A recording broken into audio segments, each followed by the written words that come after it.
Hi everyone, welcome to a new video on YouTube here. Today we're looking at Star Wars Battlefront and how to be a better player at Walker Assault. Now, one thing I have noticed is that there are more new players in the game, which is great, but a lot of you don't know what you're doing. Now, the objectives are pretty simple. Here I am capturing an uplink, activating the uplink. This is for rebels, and there's normally two of them per step of the way. So on the stages in the middle of the screen you'll see a Y-wing on the left, which is grey, 3 uplinks and 2 ATATs, which is what obviously you have to kill. Now the idea is that you capture these and activate these uplinks, and then the longer you hold them you will then gain a point for a Y-wing bombing run. Without a Y-wing bombing runs you cannot attack the walkers. So in some games you will see players winning games really quickly, and this is the reason why they do that, because they have managed to hold the uplinks for a long period of time, and for each tick you get a bombing run. Now it's not critical to win the game at the first uplink, but obviously the more damage you do at the first and second stage means that by the third stage you are in a better position to win the game. Now, the first uplinks are genuinely more difficult because of the way they're spaced out, but at the second stage, especially on Hoth, they're a bit closer together, but so many players still do not go outside and defend this objective. This is critical when you're playing Walker Assault. As a rebel, this is what you do. This is your game right here. And once you've accumulated enough Y-wings and it's time for the bombing run, that is when you focus all your attacks on the walker, which I will come to in a few moments time. Now while you're playing the game, obviously it's good to put down any pickups you get, like infantry towers, anti-vehicle things to take out the ATSTs, all those things to help defend your objective. Now to the right hand side on the hill there you'll find many players up there just standing there firing down on this area here, and that doesn't help nobody, because if you've lost this uplink you're not gaining anything. The Imperial forces are winning then, so you have to push them back, and the only way to do that is by grouping up and then taking out the enemy, especially enemy snipers, all this sort of things. And obviously if there's a hero on the map, tell them, you know, we need help on the right uplink or the left uplink, there's an ATST there, we need help, all these things. And if you've got a good hero person on your team, they should then engage and come across or do what they need to do to help defend the uplink with you. It isn't an easy job, it really is difficult. As you can see here, there's constant firing going on.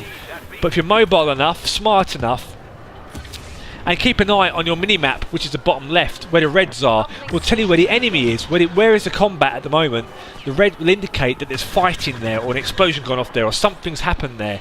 So you should be more alert that there's going to be an enemy there potentially to get in your way, although they may not show up on the map. Now another thing you do as a rebel trooper here is, if you've got back-to bombs for example, you can heal your teammates. Jetpack will mean you can move around the map, and scattered around the map are all these power-up icons. Now if you see like electric ones, like electric flash, that gives you a power-up boost for your middle card, like an extra token. So I've got 5 there for the shield, and if you pick up one more I get 6. So that goes for your middle star cards.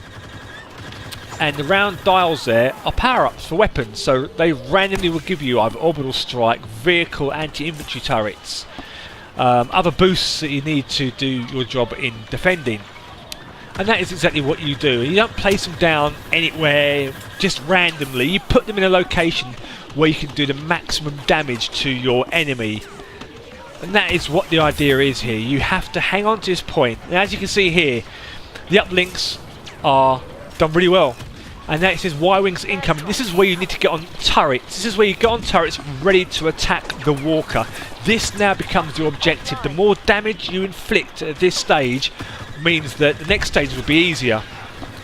So you get on these are the best ones to do it, is radar gun, but you are vulnerable to attack. I tend to hang on till the health is really, really low, but sometimes someone will just throw a rocket at you. But there are turrets at the back, there's a turret to the side at the second uplink stage, and you can attack the walker on the left hand side. But during this time, this is where you just literally give everything you've got. You put down your anti-vehicle turrets, you use your ion cannons, everything you've got to clear yourself a path to shoot at the walker. Now with the walker, it's good to shoot just underneath the hull if you can get a good aim.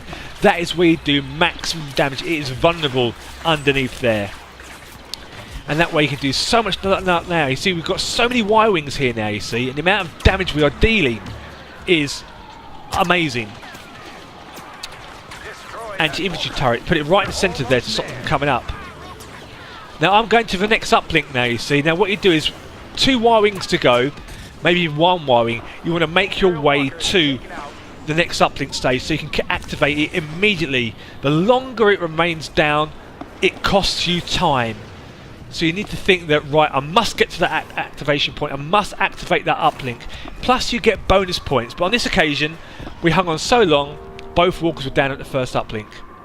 And that is how you defend and play on Walker Assault. I hope you've enjoyed the video, boys and girls, and if you've got any questions, please comment below. I will do my best to answer them, and I'll be adding on some more videos as we go. And until next time, I will see you on the battlefield.